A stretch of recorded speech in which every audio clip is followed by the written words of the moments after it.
Estamos aqui de novo para a nossa terceira semana. Eu estou enviando o vídeo um pouco atrasado, porque semana passada eu tive uma semana de provas, então foi um pouco complicado montar o estudo e fazer essa gravação, né, editoração do vídeo e tudo mais. Enfim, esta semana nós vamos continuar aquele estudo de semana passada. Então, tendo falado na semana passada sobre a origem histórica e as definições de liturgia nos diferentes contextos históricos e culturais, e concluindo com o conceito de liturgia para a Igreja, queremos nessa semana concluir sobre a natureza da liturgia para, na semana seguinte, falarmos de seu objeto e de seu sujeito. Bem, colocar aqui.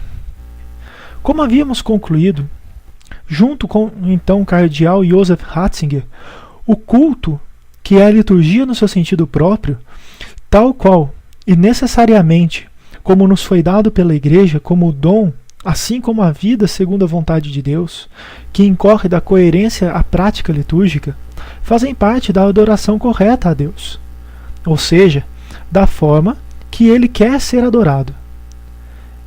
E como disse Santo Irineu, é necessário à vida do homem olhar a Deus, sendo a liturgia a ferramenta para a transmissão desse olhar, concedendo assim uma vida que honre a Deus.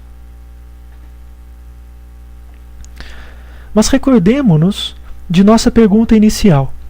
Qual é a natureza do culto e da liturgia? Há 3 pontos importantes para a nossa pergunta. No Sinai, o povo obtém não só as instruções do culto, como também uma lei e normas de conduta amplas. Só agora o povo está constituído. Um povo sem uma ordem jurídica comum não tem viabilidade. Destrói-se na anarquia, que é a paródia à liberdade. E a sua abolição, na isenção dos direitos de cada um, é a não liberdade. O ordenamento da Aliança do Sinai, este é o segundo ponto, contém 3 aspectos entrelaçados e inseparáveis um do outro: o culto, a lei e a moralidade. Os 3 aspectos são a sua grandeza, mas também a sua restrição, como se chega a ver na transição de Israel para a igreja pagã, onde esse entrelaçamento devia ser dissolvido a fim de haver o espaço necessário para a criação de variadas constituições jurídicas e ordens políticas. Mas a seguir, essa dissolução necessária que nos tempos modernos levou a uma secularização total da lei, pretendendo excluir completamente o olhar para Deus da constituição jurídica, não se há de esquecer que existe, sem dúvida, uma coerência interior essencial entre as 3 ordens. Lei não fundamentada moralmente torna-se ilegítima. Moral e lei que não tenham as suas origens no olhar a Deus degradam o homem, privando-o de seu maior valor e da sua maior capacidade, negando-lhe a vida para o infinito e eterno. Com esta aparente libertação, ele fica sujeito à ditadura das maiorias no poder, casuais normas humanas que obrigatoriamente acabam por violá-lo. Assim, chegamos à terceira conclusão, que nos remete para o nosso ponto de partida, quando perguntamos qual é a natureza do culto e da liturgia. Uma ordem das coisas humanas que desconhece Deus diminui o homem. Por isso, finalmente, o culto e a lei não se podem separar por completo. Deus tem direito a receber uma resposta do homem. Deus tem direito ao próprio homem. E onde esse direito se perde, dissolve-se também a jurisprudência dos homens, porque lhe falta o marco que aglutina tudo, que é Deus. Em resumo, não se tem sentido falar de moral, de ordem, e nem se tem sentido uma jurisprudência sem se ter o foco em Deus, porque as leis elas não podem ser fundamentadas em nada, elas têm que ser fundamentadas na moral. E a moral é fundamentada em Deus. Certo? Então, se tira Deus, perde sentido, a gente vai para a anarquia. Né? A liberdade sem Deus é anarquia. Né? Que não é livre, né? Mas sim uma paródia, um faz de conta, ridículo, da verdadeira liberdade. Essas duas finalidades do Êxodo são, afinal, a busca pela natureza da liturgia. O Sinai não é apenas uma paragem, um repouso a caminho da verdade, mas proporciona simultaneamente o mundo interior sem o qual o exterior fica inóspito. Sempre que Israel abandona a veneração correta de Deus, virando-se para divindades falsas e poderes e valores profanos, diminui também a sua liberdade. Pode estar a viver no próprio país, mas na prática é como se vivesse ainda no Egito. Assim conclui-se que a lei é constitutiva para a comunidade. A adoração, por sua vez, é constitutiva para a lei.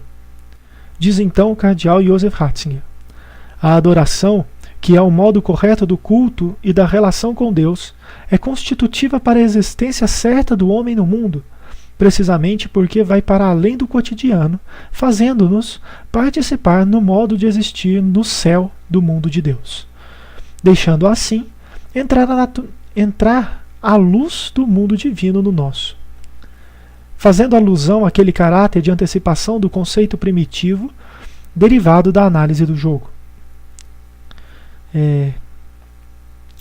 Essa última frase já está fora da citação do cardeal.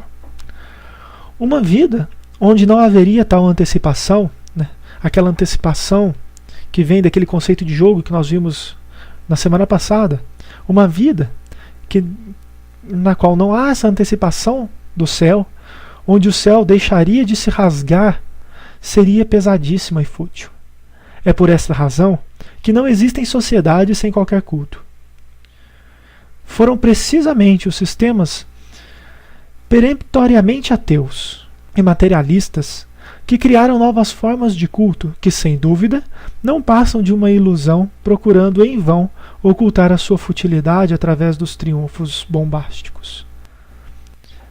Diz então o cardeal Ratzinger: o homem sozinho não consegue mesmo criar um culto fácil, porque sem Deus se revelar, ele será sempre insignificante.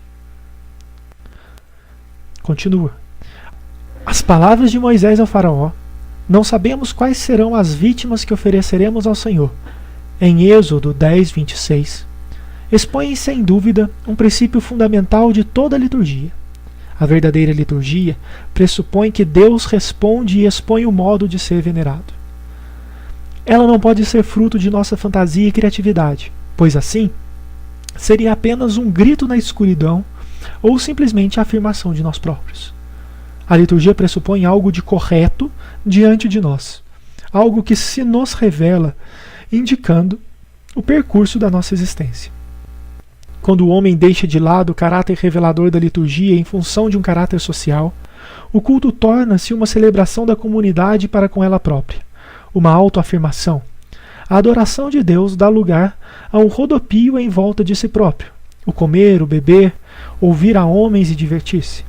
O culto torna-se a idolatria do bezerro de ouro. É o homem que busca no culto não a um Deus que se revela e lhe dá o sentido para a sua existência, mas um mero estado, no qual sente-se em paz consigo mesmo, no qual sente-se em paz consigo mesmo. É como aqueles que buscam o culto para ou porque sentem-se bem e não pela necessidade de adorar a Deus. Agora diz o cardeal Ratzinger: a dança em volta do bezerro de ouro é a imagem do culto à procura de si, tornando-se uma espécie de autossatisfação frívola. A história do bezerro de ouro alerta para um culto autocrático e egoísta que, no fundo, não se faz questão de Deus, mas sim em criar um pequeno mundo alternativo por conta própria. Aí então é que a liturgia se torna em mera brincadeira. Ou pior, ela significa o abandono do Deus verdadeiro, disfarçado debaixo de um tampo sacro. Mas assim, o que resta no fim é a frustração, a sensação de vazio.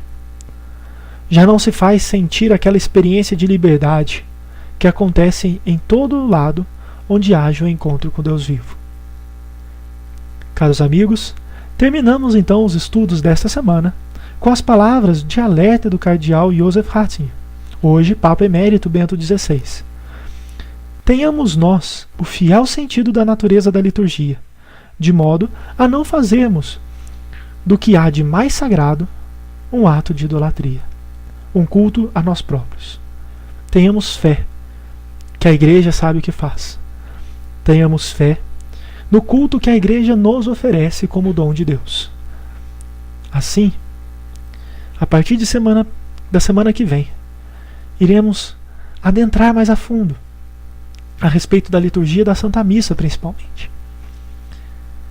Vocês então tenham uma excelente semana. Que a Virgem Santíssima, Senhora Nossa, possa nos guiar e que Deus Onipotente se digne a abençoar-nos. Assim então, façamos uma oração à nossa Santa Mãe. Subtum presidio confungimos Santa Dei Genitrix, nostras deprecationes ne despicias e necessitatibus, sed a periculis cuntis libera nos semper, Virgo gloriosa et benedicta.